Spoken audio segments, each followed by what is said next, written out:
Good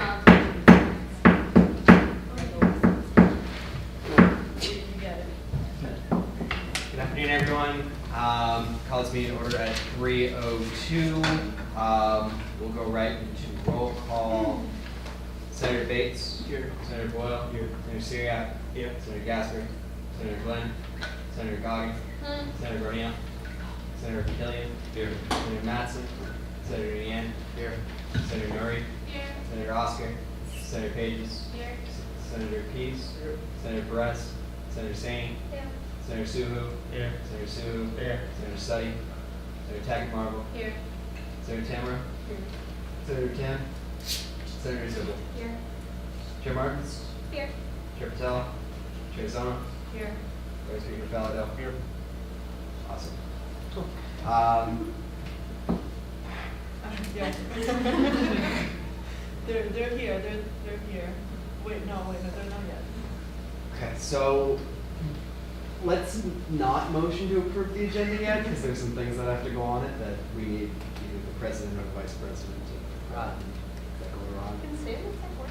She's not sure. If Katie wasn't here, then she could. But they're both. But they're both at the meeting. Cool. So we'll move along and we'll approve the agenda after we already get started. Is there a motion to approve the old minutes? Motion to approve old minutes. Is there a second? All those in favor of approving the old minutes, please say aye. Aye. Opposed, nay. Awesome. Any discretionary account expenses? Yeah, so like there's kind of, there's like, it's kind of complicated because it's coming from a few different people's discretionaries, but for Mental Health Week, we're tabling every day, Monday to Friday, and we're going to have cookies, tea, and coffee, and so that was $770, and that was out of steering. For open mic night, we got food for 50 people. There's going to be the chicken nuggets, curly fries, soda and stuff. That was $200. We placed like about a $30 or something like that Amazon order just for like poster boards, markers, like stuff to make stress balls, that kind of stuff. And then we're getting the smoothie bike for one of the days, I think it's Monday, which was $400, and then massages for 3 hours on that Wednesday, which was $231. And that's pretty much all coming from steering, which isn't even my discretionary, but just pretend like Anthony said that. Yeah, that was on me. I did all the planning of all of He has a really good impression of me. I also ordered from my discretionary the student trustee stools. I don't have how much they were showing those. $180. There we go. That's not this one. It's a both. And also for student first, we decided to get sand art because people really enjoy that. They seem to like it a lot, and that's also going to come off from my discretionary, and that's going to be about like $200 to $300. So I can get you. I can let you guys know once I have the final number from Kate. And that's all. Awesome. Anyone else? No? All right. Moving on. Committee actions. CCA. Okay, so Mental Health Week is next week. I'm going to send you guys an email probably on Friday, or I'm just trying to think of like when the best time is so that people actually look at it and remember what they signed up for. But so it has all of what you signed up for to help out with for Mental Health Week. And I'm going to send it out, and then if you can add your name on spots, please do and let me know. And then if you can't show up to something you signed up for because you're actually dead, that's okay, but that's the only excuse. And then if you, and I pretty much expect everybody to be there at open mic night, whether you're helping out or not. It's okay if you're just there to see it or come and sit down and watch, and it's okay if you have Beacon Leadership Awards and you show up later, whatever. But I pretty much expect to see everybody's face there, especially if it's going to be fun and it's going to be free food and it'll be awesome. So please show up. That's Thursday night, 6 to 8 in the Harbor Art event space. That's all I have for. Awesome. Budget and finance. So we've just been working on the budget, and we approved for the budget for 2019, 2020, and now we'll be presenting it after. So there's no need for me to talk about it, and it's Awesome.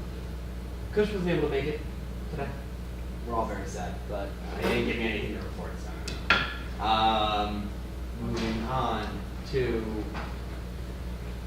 there's a comment from the county center, so there should be speaker report. Speaker report. Awesome. Okay, so hi everyone. Welcome to the last official GA, the one that isn't as ceremonial as the last one. Yay! Awesome. I'm gonna postpone mine, table mine. President report.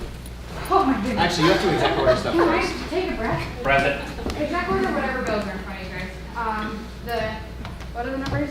I can read them out. You can just. Thank you, yeah. Yeah. All right. So we're gonna exec order BCA 2019 S001 Yep. and 002. Yep. Okay. And then also SEA 2019 S001. I printed out like 45 copies of it. Who's there? Thank you. Yes, to all of those. Okay, great. All right, so we're going to slide those in places. The two BCA ones are going to go above the budget review. Those should be quick, hopefully. And then the SEA 2019 S1 is going to be after the budget review, but before the space use contract. Cool? And we're good. President report. Hi, everybody. Sorry we're late. What do I have to report? We just came from a space use contract meeting. We will discuss that in new business, and I'll let Olivier and Jeff kind of go in on that. But good stuff. So basically, we were just like meeting with clubs and centers to get their input. This is our second meeting. We're gonna have another one to finalize it, and we'll show you guys what the contract is looking like right now. We're not putting it towards a vote. We're not doing anything. We just want to get your initial feedback during that section.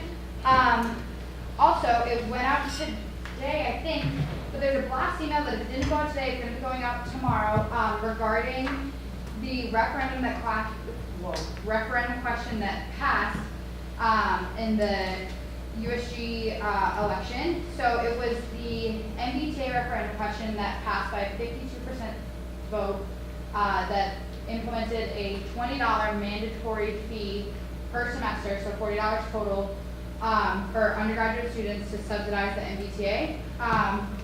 Myself, Sarah, really felt that that didn't speak to what students want, since it was a 492 vote turnout out of 12,000 students.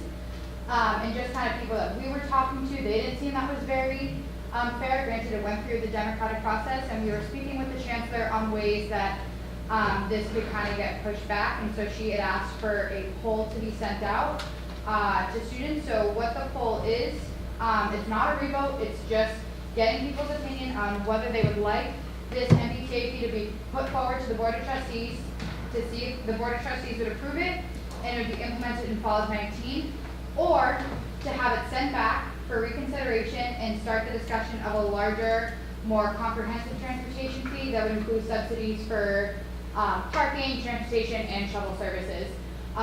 So please keep an eye out for an email from the university. I know I sent the okay on it last night. I haven't checked my email all day. Okay, great. So it is there. So make sure you go and take that poll. Tell your friends to take it. I don't care what standpoint you have. I don't care what side you lobby for. We just kind of want to get people's perspective on it, because that will really give insight. It's not the chancellor's determining factor, but it will really give her insight on what she wants to do, because she does have the authority to roll back that question or send it to the Board of Trustees. That's all I have to report. Awesome. Vice President. Hello. So I just had a few things, and I used my to be done. But so we had our club athletic volunteer showcases the past week, and thank you for those that participated in that. We also have our student affairs showcase on the 29th and 30th, so next Monday and Tuesday, and the student affairs groups will be out at Campus Center Terrace tabling, so be sure to stop by that as well. And we're doing, if you remember the late night breakfast that happened in the first semester, we're going to be jumping onto the late night breakfast that's happening on May 20th, so it's the Monday finals week. It'll be around, we haven't finalized the time, but around like 9 to 10:30. And it'll be free food for anybody in the Dying Commons. And the role that we're playing in this is that we're helping to orchestrate like games going on during it. We're working with SAEC to get some free fun events going on in there as well. So it'll be a really cool thing to be part of. So if you're interested in helping orchestrate some of the board games and whatnot, or even just coming, let us know so that we can keep in account with that. But that's all I have to report. Thank you. Awesome. Hi everyone again. So I don't have a ton to report. We will be voting on SEA 2019 S001, which is a return to representation legislation that was written I can go over it a little bit, but I'll give more background now. So I've been working with a bunch of organizations on campus to set up sort of unofficial ex officio representatives from their organizations to come and attend our meetings and basically serve as communicative touch points between us and them. It seems like sometimes we operate in a bubble, kind of, and we run into issues with like spacing contract and stuff like that, where people don't really hear from us for a long time and don't really interact with us for a while, and then they dump it all on us at the end. So if we have people in the Q or in BSC or in ASC or any of these organizations that come and meet with us, and we maintain systematic communication with them, then we can avoid problems overarching. I've received verbal confirmation from mass media, SAEC, recreation, and hopefully QSC. Not officially. Not verbal? Yeah. They talked about it earlier. Yeah. And we have confirmed from the Vet Center, the college Republicans, college Democrats, Mass PERG already has the position in place in their organization. OSLICE, I met with them today. They are interested and they're working on putting the position in place, and the Young Greens, who are on board. So we already have all these organizations on board. This basically is putting pen to paper. And that is all I have to report. Vice Speaker report. Hey everybody, as I was at the town hall video from the town hall that we had this month is on YouTube. I encourage you all to watch and see how the chancellor and the rest of the board responded to the students' questions. Minutes have been sent out. I will be recording the meeting as per usual. That will go up in time onto the YouTube channel, and we have selected our finalists for the CIO position. We've extended the offer to Mr. Ray Lefebvre. That's all I have to report. Awesome. Student trustee report. Hello, everybody. Yesterday I had a meeting with, it was the vice president of ANF for the UMass system, the chair of ANF, and some of the other student trustees. We had a meeting with some of the students, including UMass campus, Center for Education and Policy and Advocacy. They had some of the students come over and talk about student debt. They were looking for our support for Cherish Act. I'll go into it, but it is like very briefly, and also for like debt-free Future Act. So both of these have bills in the House and the Senate right now, and they have a hearing coming up on April 30th. So they kind of wanted the board to endorse those bills and have students and ourselves that come to those hearings and lobby for those bills. But they also kind of like shared some of the fun facts, which are actually not fun facts, they're actually very sad facts about student loan debt that I'll like share with you guys just for your own knowledge. And that is that like the U.S. student loan debt is about, by like this year, it's $1.5 trillion, and loan debt has risen 130% since like 2008. And for average UMass students, by the time they graduate, have a debt of 30,000 students. So it's pretty like significant number.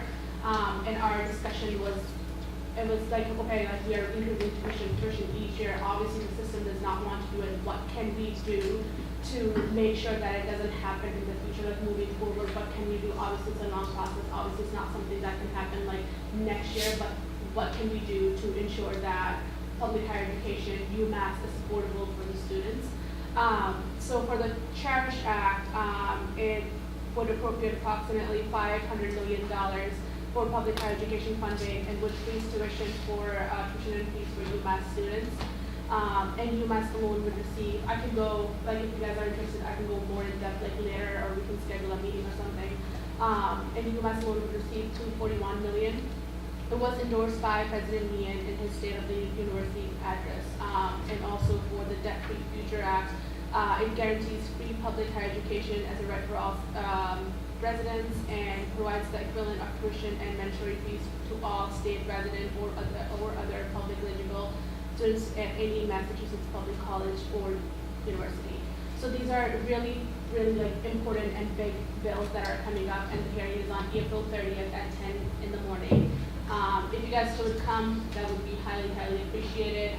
They also had a link to submit the written testimony, so if you guys can make it, I'll send out an email with the link where you can submit the testimony.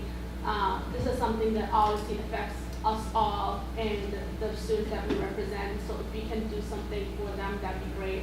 Also, there was a bill to ensure that the state gives $10 extra million to UMass, which would freeze tuition for 1 year. It's obviously only 1 year, but still it's huge. So that bill is has a hearing too, like same place, same day. So I will send out an email just so you guys are aware, but if you guys can come, let me know. And obviously I'll mention the link as well so you guys can submit your written testimony. And that's all I have to report. Thank you. Awesome. Chief Justice report. It's not there. All right. Senator reports. Anyone? No. Awesome. All right. We'll go right into the Limerick presentation. The long-awaited Limerick presentation. So to save time, I think it best, Chris and I were talking to just give a summary of each slide. Yeah. I mean, Really we're not going to take more summary. than probably 10 minutes on it anyway. So cool. Limerick exchange. Alright, so something that was pretty big at all the schools that we went to in Ireland was their radio station. It was something that was pretty instrumental in their student government, student clubs.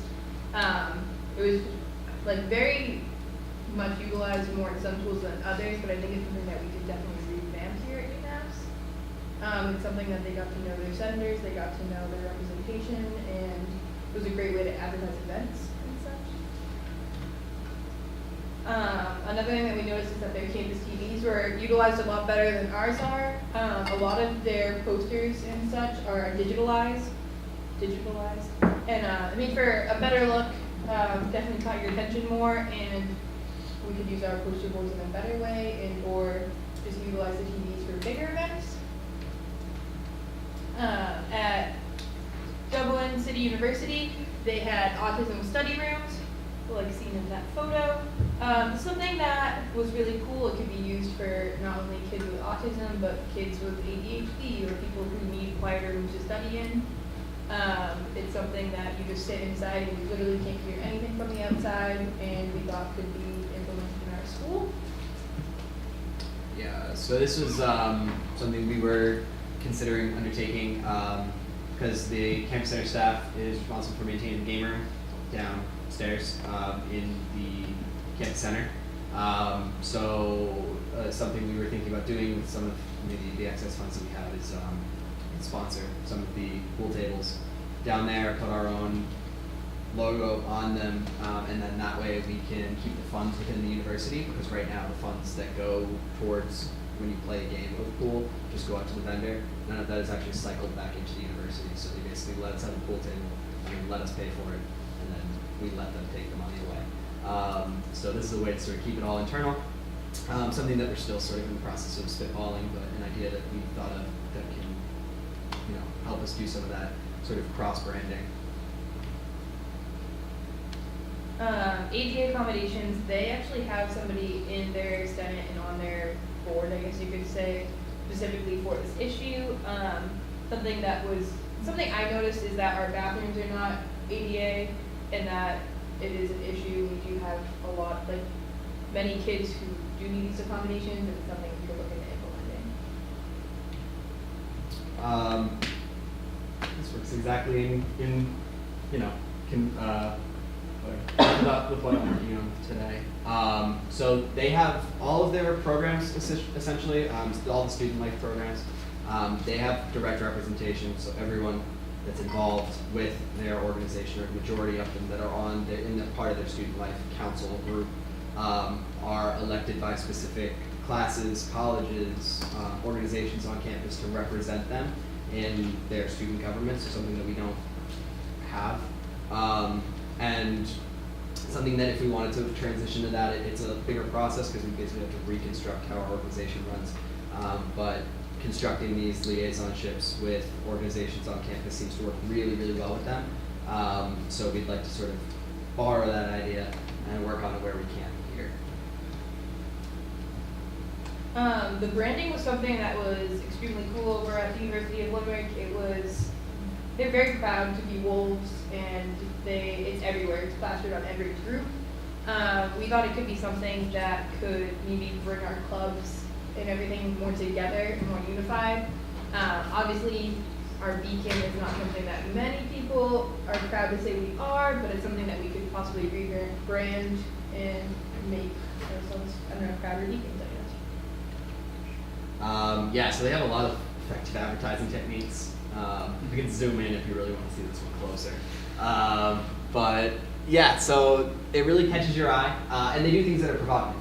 So it's not necessarily that this is like something that we need to talk about chemsex, but it's something that when you walk by, you can't even you can't walk by it. You just have to kind of stop and look at it for a minute and cock your head. They have a few more. But yeah, so this is an approach that's actually really effective because PSAs don't work, and after decades of PSAs kind of being the motif, you know that people are going to use certain things anyway. So as a responsible like governing body, it's not always the best approach to take, you know, because it's sort of taboo. But one of the newer themes in terms of sort of like sex ed and health is to sort of tell people how to do things correctly if they're going to do them anyway. And then obviously discourage them not to, but you know, that's part of it. Yeah, just fun stuff like this, stuff that I think we can kind of adopt and implement, if on a different scale. Yeah, and they put ads like above the urinals, which was obviously eye-catching. Yeah. Doesn't have to be all political either. I mean, obviously we do a lot of things, and we have sort of one of the bigger things we have trouble with is getting engagement and getting people to actually show up to events and stuff like that. So if we can sort of catch people's eye in any way possible and outrage them and, you know, cause them to be sort of have an emotion towards what we're doing, then it's a good way to sort of get people involved. Something they did, well, from an outsider perspective, I did not know how funding worked for our student clubs and all that. However, what they did over there was really effective, and it was an accountability system where the money that you guys have, you don't give to them unless they earn it. So by attending council meetings or just fundraising, hosting events, or just contributing to like the betterment of the university, they earned points, and these points were transferred into like money, and it was ways for them to better their clubs and better their relationship with you guys and the university as a whole. Pretty intricate, but it's something that I know Anthony knew pretty well and was interested in. Yeah, and that's part of it. Is a lot of our system is sort of punishment oriented, and it's, you know, there can be sort of a balance of both. Obviously, they have rules and regulations that if broken, obviously lead to punishment as well, but they sort of supplement that with. One of the cool things they do is as much money as you can raise, the school will match to be able to do events and stuff like that. I know we don't have unlimited funding, but including some sort of element of that, I think would help clubs do a lot more on campus in the community, and will help them obviously generate more money to do more events. And that's all.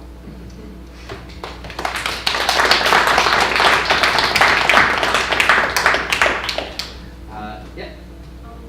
This is a quick question. So they use an incentive program? Not entirely, but supplemented with incentives. So the program itself, it incentivizes clubs to be involved with the student life organization. So student life is kind of close to what we have here. It's a little wider reaching. They do a lot more. They have their arms in kind of everything. Whereas student government's a little more isolated, but they still do associate with all these clubs and, you know, societies, and through those they're able to offer incentives for participating in what USG is doing, or what student life is doing and stuff like that. Anything else?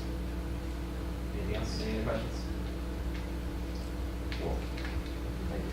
All right. Moving on. A little bit of time. All right. So we exec ordered BCA 2019 S001. Your packets are going to be all wrong. The printer screwed up, but I have the bylaw amendment here as well.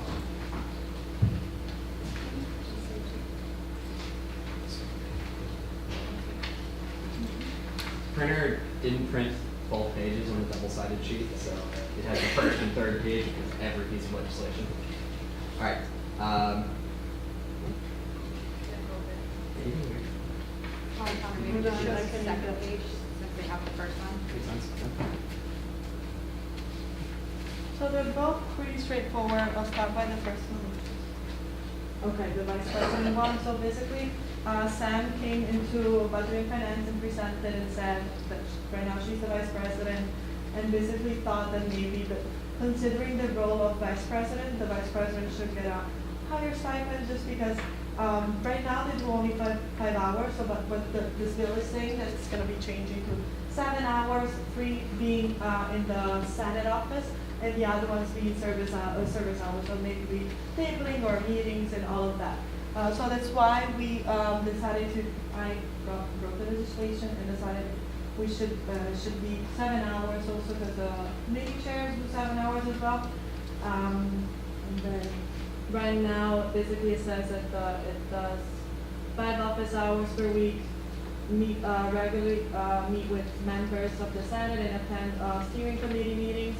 So what this bill is saying is switching the amount of hours to 7 and then removing the part where it says that the hours include the steering meetings and USG meetings, the General Assembly. And so the new language will be the vice president will perform at least 7 hours per week, with 4 being in the office, and regularly meet with members of the Senate and attend all steering committee meetings. For this one. Then, You have to vote on this one first. should we do it all together? No, you vote separately. I can do that. Unless Does anyone have any questions? Yeah. It's pretty straightforward, it's just changing 5 to 7. Just because on the proposed budget, the vice president is making more.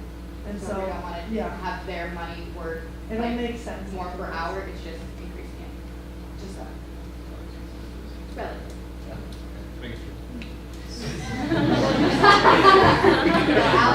Alex wants to keep 5 hours and less Motion to move to It's vote. been a motion to move to a vote. Is there a second? Second. All those in favor of moving to a vote, please say aye. Aye. Opposed, nay. All right, so we're now moving to a vote on BCA 2019-S001. All those in favor of passing this legislation, please say aye. Aye. Opposed, nay. Awesome. Okay, cool. Next one. The second one is even more straightforward, it's basically saying that right now the bylaw says the committee chairs do 10 hours, and we don't do 10 hours, we only do 7 hours, and 4 being in the office, and then the rest can be either in the office or service hours, so this one is basically changing 10 to 7. Questions? There's been another motion to move to a vote. Is there a second? Second. All those in favor of moving to a vote, please say aye. Aye. Opposed, nay. Awesome. We're now moving to a vote on BCA 2019-S002. All those in favor of approving this legislation, please say aye. Aye. Opposed, nay. Awesome.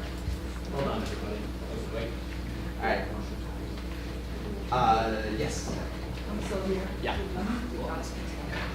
So the budget, like I said, the printer screwed up, so here's the second page of the budget here. There were 3 pages, and now you have the first and the third, because the printer doesn't like to be double-sided.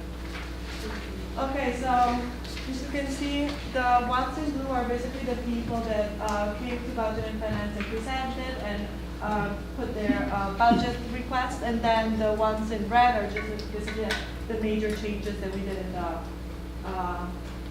budget. So I'm going to start from the top. I'm not going to go over every single thing, just like the things that I kind of highlighted.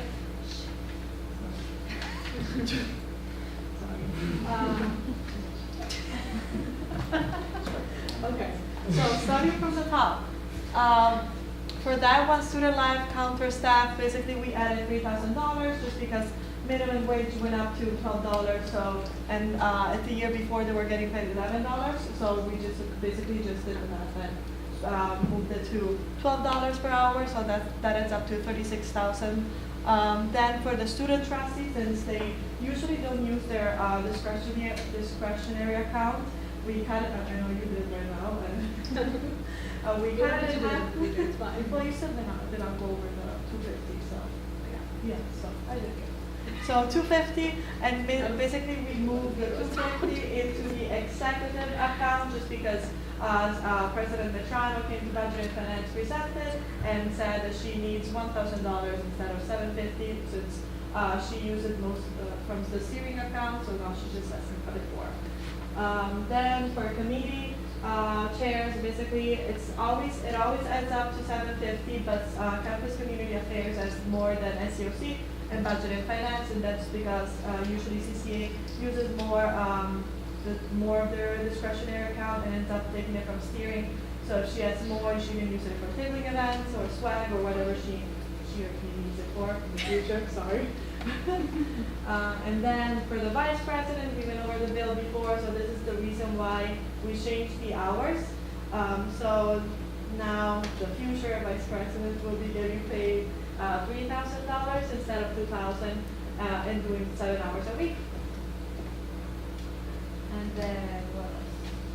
Yeah, Beacon Voyage, they came to present and requested $8,000, so we approved the budget request and they're going to be receiving $8,000. And they requested the same amount even in the previous year, so nothing major like happened. For Limerick Relations, which is what Anthony just presented, we're getting rid of that just because we will be doing it in the following year. I don't know what's going to happen in the future, but for next year we won't be doing it. So no money for that. And then for SCOC, they requested $208, and we basically gave the entire amount. And you can see the breakdown of the amount, what they're using it for: club and organization programming, coordinator payroll, center account, coordinator payroll, and club training. Then for SAEs, am I going too fast? No. SAEC, they requested 2012, almost 213, let's just say 215. And then you can see the breakdown over there for what they're using it for: Welcome Week, Spring Ball, Beacon Week, their National Associate of Campus Activities, and then the payroll, and the stipends as well. And then for the Harbor Art Gallery, they actually requested much less from last year. So they requested only $8,000, and we approved $8,000, which is what they requested, which is like almost half of it, even more than what they requested last year. Questions? Comments? Yeah. So what happens with the money that Harbor Art Gallery? So that was distributed back into, we basically just, let me see my notes. It went back, all the way back to we added 1,000 to the stipend of the vice president, then the rest went to budget and finance account. Should I mention the trust fund procedures, the reason why we added money to budget and finance? Okay, so the reason why we added the extra amount of money to budget and finance is because they want to start up a trust fund for the seniors and all the events. So in the future they can just request the money and we can provide the money and fund the different events. So that's why it's only like the side amount for that. It's not a trust fund. So the university has decided to start doing senior week or senior events to kind of congratulate the graduating seniors. So this year they did the Red Sox, so they bought tickets to the Red Sox, and like the Red Sox does their own senior night, and you got a shirt, and they did a pregame, well, not pregame, a launch party beforehand with food and a beverage, and then they're doing a night at the Dorchester Brewery. They hopped onto Spring Ball and other events, so they needed money for it. So instead of making it a line item, we just added that money to BNF that they can come and do a proper BNF funding request for.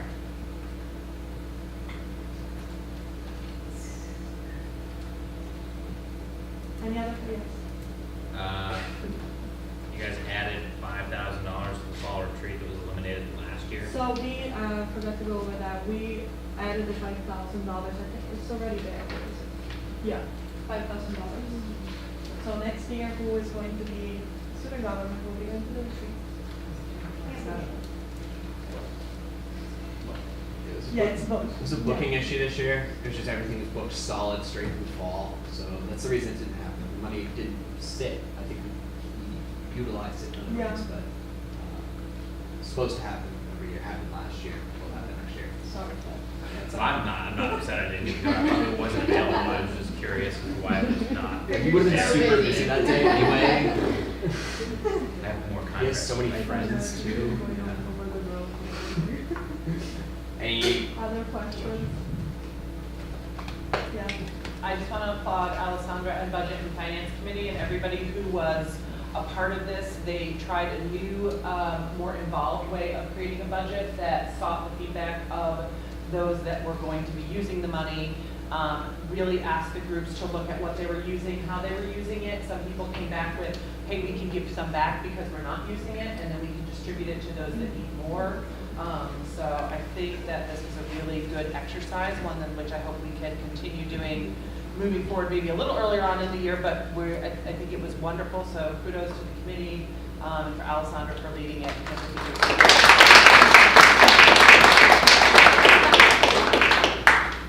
Any other questions? Yeah. Been a motion to move to a vote. Is there a second? All those in favor of moving to a vote, please say aye. Aye. Opposed, nay. All right. So we're going to be voting on the budget for 2019 to 2020. All those in favor of approving the budget, please say aye. Aye. Opposed, nay. Congratulations. All right, cool. All right, so now I'm gonna go to this one here, and I'll present this relatively quickly. I'll pull up the second page here because you all have the first page, but it turns out the second page is actually probably the most important one. So I'll go through and just highlight all of this here. So this is an. Can you make it bigger? Yeah, definitely. Sorry, I'm looking on the screen here. A little bit more. Better? A little more. How about here? One more click. I'm all done. Good? Right. Yeah? Yeah, Awesome. that's good. All right, so this is an act calling for the undergraduate student governments to recognize and support the adoption of ex officio representatives from clubs, cultural centers and campus organizations as direct communicative liaisons between undergraduate student government and said club, cultural center, and campus organization. It's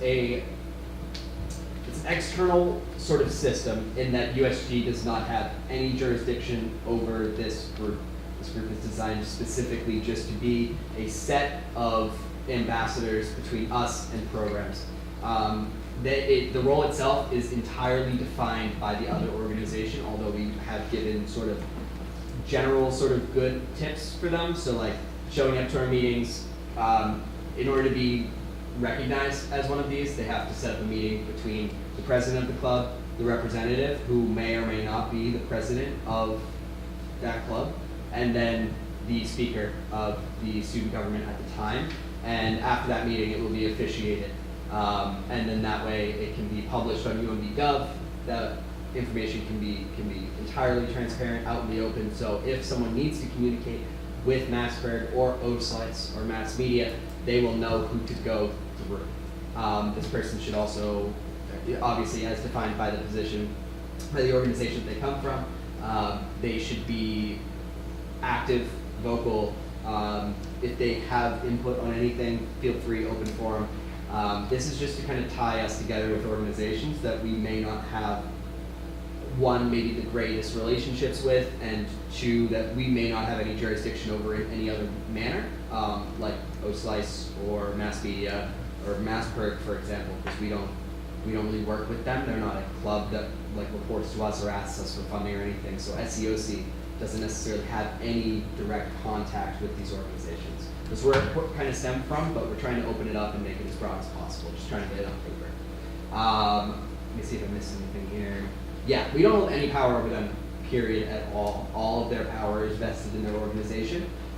So their organization can replace, remove, reappoint someone to be this representative. It doesn't fall on us at all. They can say whatever they like.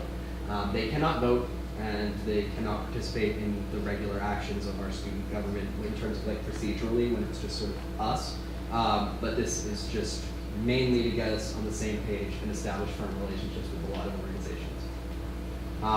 Does anyone have any questions? Are there any questions?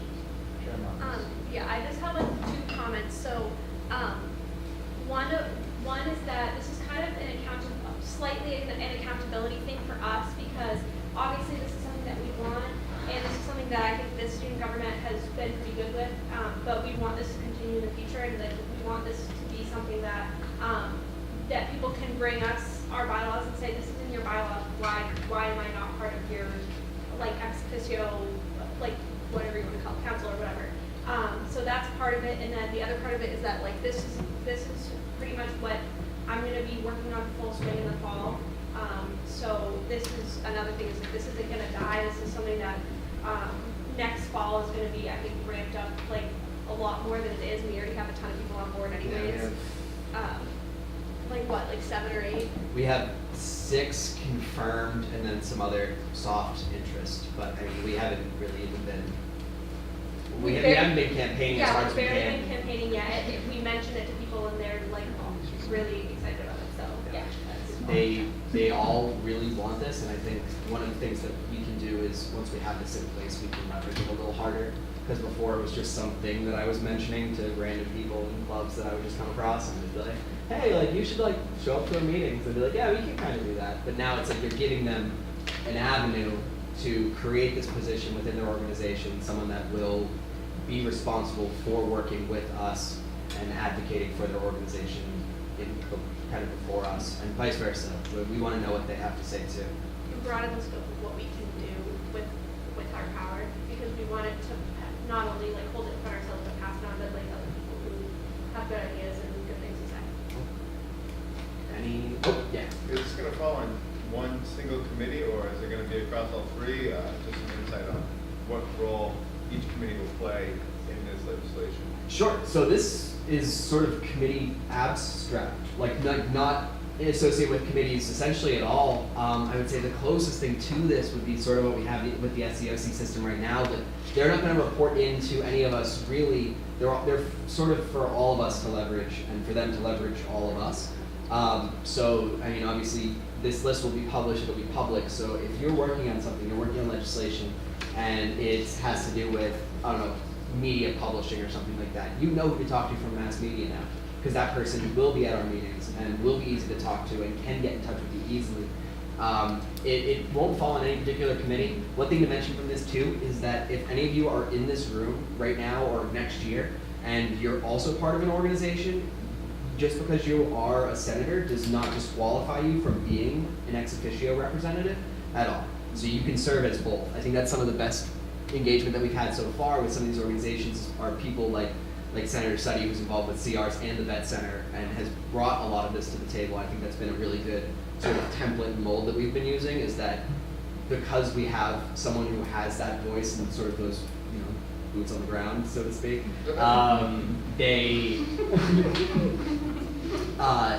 that helps us. It helps us a lot, because we see a lot of perspective that we may not otherwise see, because we don't have people from every organization in this room right now. Madam Vice President. I would suggest a possible amendment to the role of the speaker then, if technically the speaker would be the person responsible for maintaining the ex officio representative system.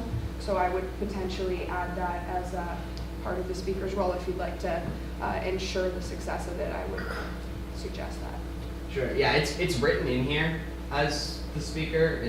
That's right there. I think what Sam was saying is, like, in the bylaws, when it breaks down the roles of each person, like when it says like speaker, your roles are to like smoothly whatever, like for the Senate, and then maintain the ex officio. So there would have to be another bylaw amendment for the role of the speaker.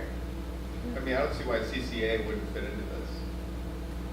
I mean, If a CCA chair were to work in conjunction with a speaker to maintain the system, because I mean, this is the epitome of campus and community affairs. I mean, I think Am I that's a fair argument. I think for simplicity's sake, this is not in any form an isolation activity of the speaker. That's why it's all being published, and that's why everyone's going to be hopefully using this. It was more just for the sake of simplicity, and obviously in communication you're trying to create 2 key touch points, A to B, and this sort of middle person will help deliver that message rather than you know, you have a representative from CRs, right? And they have to communicate with a whole bunch of different people on the USG side. I mean, they can, but in terms of just having that relationship set up, I mean, I'm not opposed to amending it. I would just hear your recommendations on amending it. Well, it's abstract now, down the line too. Sure. Senator D'Ornio? I'd make an argument that, well, first of all, is this only for GA? They can only use GA, right? So any of our meetings are open. Well, yeah, but I mean, it'd be kind of weird. GA is to, the like, primary function, yes. It'd be kind of weird if you're doing budget requests and SCOC and someone plugs right there. Well, you have, the budget and finance chair has the right to close any meeting. Alright, never mind. But anyway, my point was gonna be that, I feel like this should fall under SCOC, because we already do kind of like communicate with clubs, and like, I feel like, don't you agree that it should fall into the SCOC chair more than the speaker? Because like, we do communicate with clubs, and we already speak to them, like, whenever they need, like, budget requests, or like, well, we do try to reach out to them, so it's like, some of them do reach out back, so it's like, it helped us even more like, with them like communicating with clubs and centers and like, you know, actually having like a change, and like, it'd be like, it solved the issue that you have in the future of like a center or club having an issue, and they don't know who to go to, they don't know if it's speaker or SCOC chair, then you can just go to the SCOC chair. I think that's a really good point. What I will say is that the SCOC chair, and this is no knock on any SCO chair, past, present, or future. Last year, or even in the fall, I had a piece of legislation that was going to help break down this responsibility into SCOC, and the biggest backlash I got was from SCOC. So that's where my hesitation comes in, is that's where this originally originated, because I was in SCOC last year and I thought we could do more. And then when it came back, Well, that's what I think, SCOC could. well, and that's when it came back, and I wanted to sort of divide a whole bunch of responsibilities among all this. Good, other question. I'm responding to that question. Alright. My response to Senator Bees and Senator D'Ornio is, I think that the reason why it fell under, also Vice President Zeno, I think the reason why it fell under speaker, and I think the reason, like Anthony and I were talking about when discussing this, is because I think the speaker is supposed to be like the manager of the people and the not overseer, but like the kind of like center point for the communications of the people, and like I think everyone in USG is supposed to kind of be like all like, I don't know how to describe it, but like I think that the speaker, it's the goal of that position is to kind of be able to communicate to everybody what everybody else is doing, and be able to put all the information and the happenings of USG, including its potential ex officio members, into like one person, so that they can kind of deliver the information and be a good like line of communication through everybody. So I think the reason why it's not just CCA or just SCOC or something is because these ex officio members aren't supposed to be just for SCOC or just for CCA's benefit. I think they're supposed to be for the benefit of the entire student government and everything we do, rather than just one committee, Well, if that makes sense. yeah, SCOC are the ones that like deal with it. But they deal with the club's individual, right, like their individual like budget requests. Senator Sabine? So, I think I'm in the same vein as you are. I think that it doesn't necessarily belong in CCA, because we're talking about smaller organizations within our community. Yes, they're a part of our community. But CCA is supposed to be a little bit bigger than that, and CCA, again, is a community. It's a lot of heads in the kitchen. I'm not saying one organization, one committee, I just mean it's a lot to take on, and it's very ambiguous, which the speaker is gonna do it, you know what I mean, like.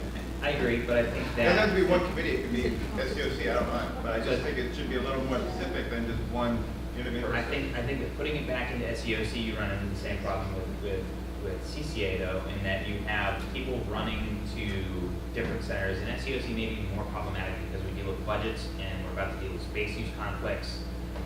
So I don't think necessarily we want clubs running to SEOC with even more, because we're going to be bogged down. I'm not going to, but I agree with you, Senator Mertens, that giving organizations one person to go to when they have their little committee or their ex officio committee, go, okay, we need this answer, we need this dealt with.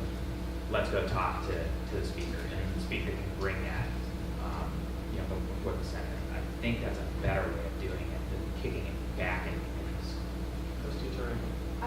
Just speaking from like past experience in like SELC and being the VP, I feel like it doesn't really matter what committee that they fall under. The idea is that, well, please correct me if I'm wrong, because it's not like it's my bill, but like the broader idea is that students have the opportunity to come to our GA and mention their concerns. It doesn't matter who it falls under. Obviously, SEOC, like I was in it, you work with their budget. CCA is for outreach, BNF is for broader budget controls, but it doesn't matter what committee they fall under. The idea is that they know that they can come to our GA, they can come to our committee and talk about the concerns that they have and listen to what we are up to, what we can do like for them. And also another comment, I don't know if you're thinking about this or not, that athletes, they also have their student government, so I don't know if you want to include them in this, because I know that they're a very large population and we don't have a lot of communication with them, and I don't know if RHA is going to be a thing in the future, so maybe add that in there too, because it's also 1,000 Sunday students living right across the street, so they have an opportunity as well to come to us. Sure, yeah, it's left broad for a reason. Clubs, cultural centers, student organizations, anything that falls under any of the three of those. And that goes for OSLICE, which is not technically a student organization. They have umbrellas beneath. Their goal would be to kind of, and when I was talking with them this afternoon, they wanted to have like reps for like VBS and Strong Women, Strong Girls and stuff like that, FLI, like people that obviously have different interests and might be interested in contributing with student government in certain ways. So I think it's broad enough, and I think it can be broad. If there are any organizations that don't fall beneath this, it's as easy as writing an amendment. Last question, Laura, go ahead. It's more of a comment. I just want to make the point that like the purpose, from my understanding, is creating a liaison position, creating that open line of communication. And if we narrow it to SCOC, we're creating a more difficult path for these clubs to come and talk to us.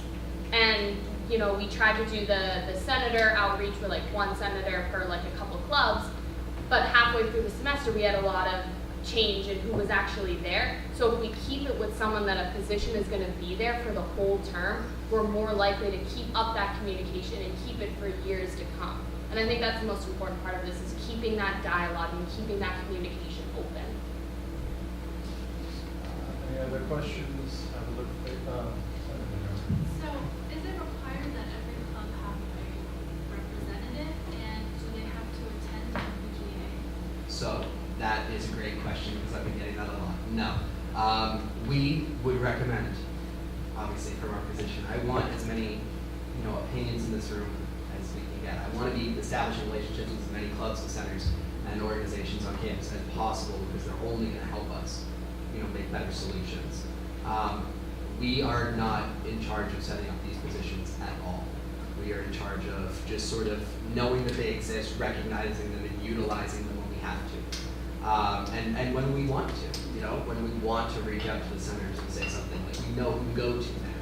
And it doesn't all fall on the coordinator and trying to meet a coordinator-specific schedule. It's like you now have a direct touch point of communication that if a coordinator can't make it to a meeting, that person can come to the meeting and speak on their behalf and speak on the behalf of their organization. Completely defined by the organization, not by us, not penalized by us. If they don't come to our meetings, that's perfectly fine. The only person they are responsible for reporting to would be back to the president of the club, the coordinator of the student organizations, the coordinator of the cultural center. now with favorably to the motion to vote. To a vote. Is there a second? Second. All those in favor of moving to a vote, say aye. Aye. All those opposed, nay. Hey. I'm going to say that the ayes have it. We will now be moving to a vote. All those in favor of approving the bills, say aye. Aye. All those opposed, nay. The ayes have it. Thanks, everyone. Next. Contract? Yeah. Okay. You're just looking at me weird? I don't know. Olivia, you want to talk? Oh, yeah, well. Is this, okay, this is what's up to date. Okay, this is not what is up to date, because we changed it a little bit today. So I don't know how to do this, okay. So basically, what has, happened, so last year there was a, how do I turn this off? Right there. Exit system? Display mute, okay. So like, last year SCOC kind of created this, strike system that was just not really good, and it really, the centers and the clubs didn't like it, and they said we need to have a better form of communication, so we created the roundtables and all those fun things with the task force, and this contract has come out of it, even though there has been some issues with communication still. Kush, Olivier, myself, and other people have been really actively involved in creating this contract for just so that everybody kind of likes it and that it's good. So today we had another one of our meetings. This is what we have. I don't know if I can zoom it. Oh yeah, I can. Obviously I'm so technologically savvy. Go away. So this is what was, some of the stuff got changed today, so it's not everything that got sent out. The language wasn't completely different, but I'm just gonna go through, I'm gonna skip these two first ones because they're kind of like just like for bureaucracy funness. So I'm gonna start with 3. The club/center and its members will not smoke anywhere in the space nor permit any guests or visitors to smoke in the space. For the purpose of this contract, the term smoke will be understood including the use of cigarettes, hookahs, e-cigarettes, vapor devices, or any other device, apparatus, or paraphernalia which is designed for or could be used for the consumption of nicotine products. 4, USG agrees to supply the club/center. USG agrees to supply and the club/center agrees to use and maintain in reasonable condition normal wear and tear expected the following furnishings: desks with 2 sets of drawers, 2 overhead bins, and at least 1 chair. A lot of clubs and centers said that's not enough for people, obviously, but just because we can't supply 100 chairs because they're expensive and it's not reasonable, we put at least 1 to try to work to see if we can purchase more. But just putting kind of that big in there that everybody will get at least 1. We're going to try to get people to have more, maybe even just some extras on the side. We know sitting is an issue up on the 3rd floor, so we're working on it, but couldn't like say, yeah, we'll get you 5. The club and center will post updated office hours, much like USG does with all of the officers, just so people, if like I want to go in and talk with Kai and I don't know when she's in her office, I don't have her phone number, I can just look and see that. This contract will be readily accessible on the USG website to all club and center members and guests to ensure the terms and conditions are met. This is just to make sure that everybody's kind of fully aware of what it is, and if a member comes in and was like, oh, I don't know what you're talking about, how do I get that? We can say, it's right on the UMB Gov website, you can get it, no problem.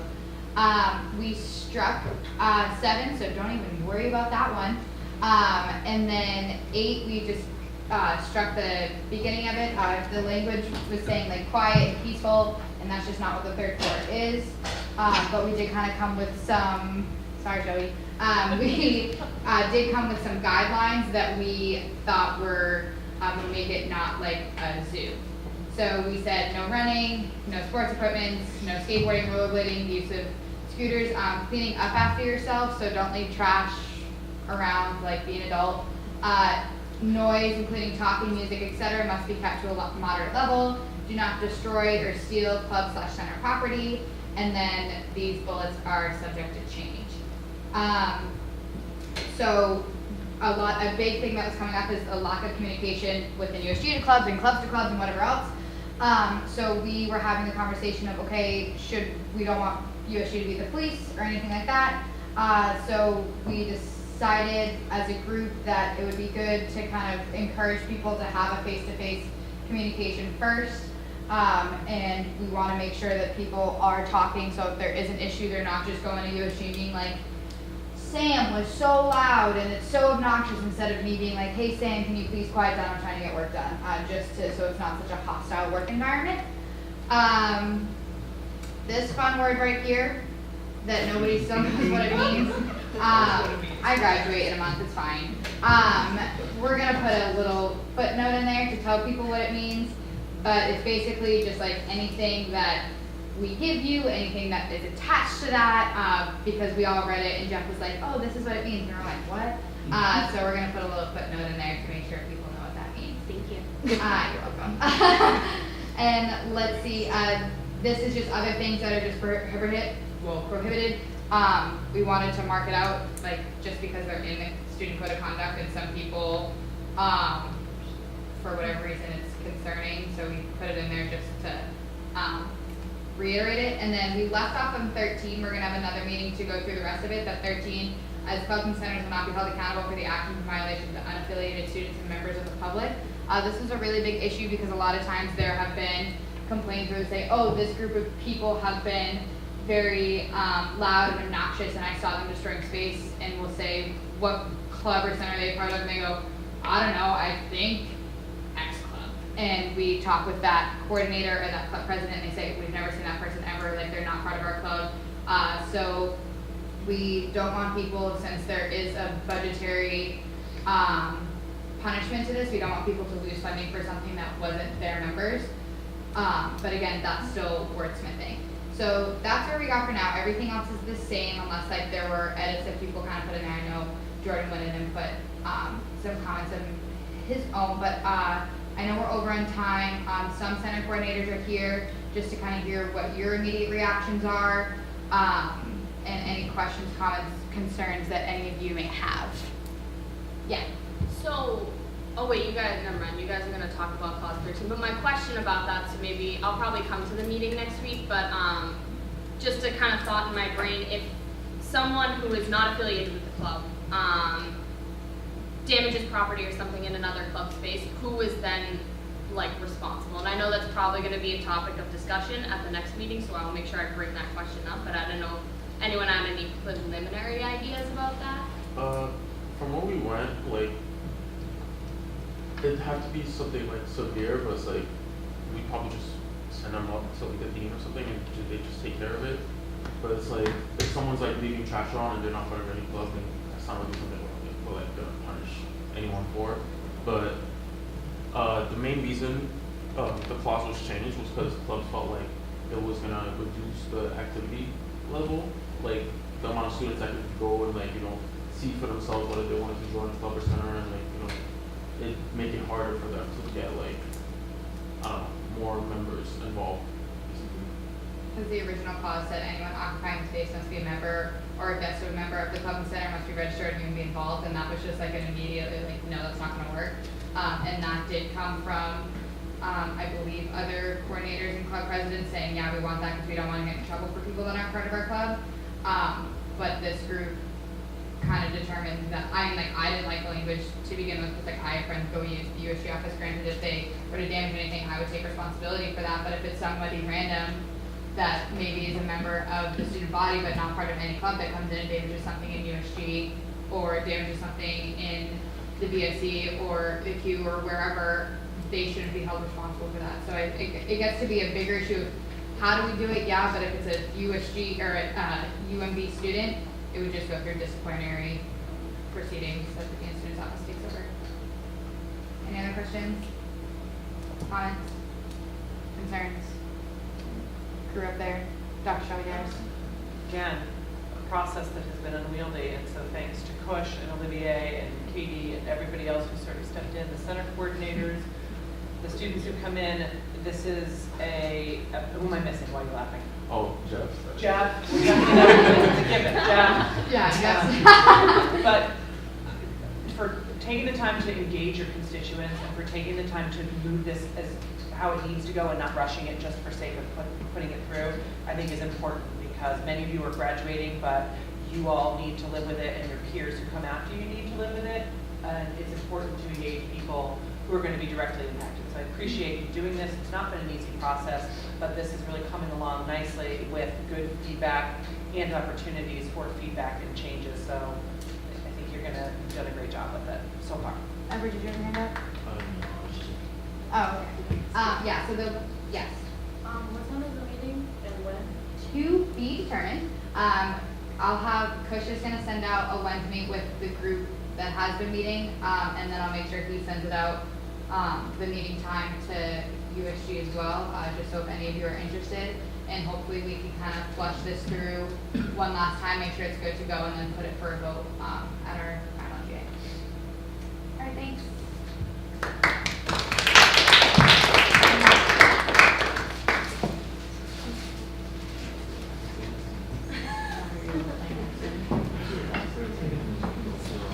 Cool.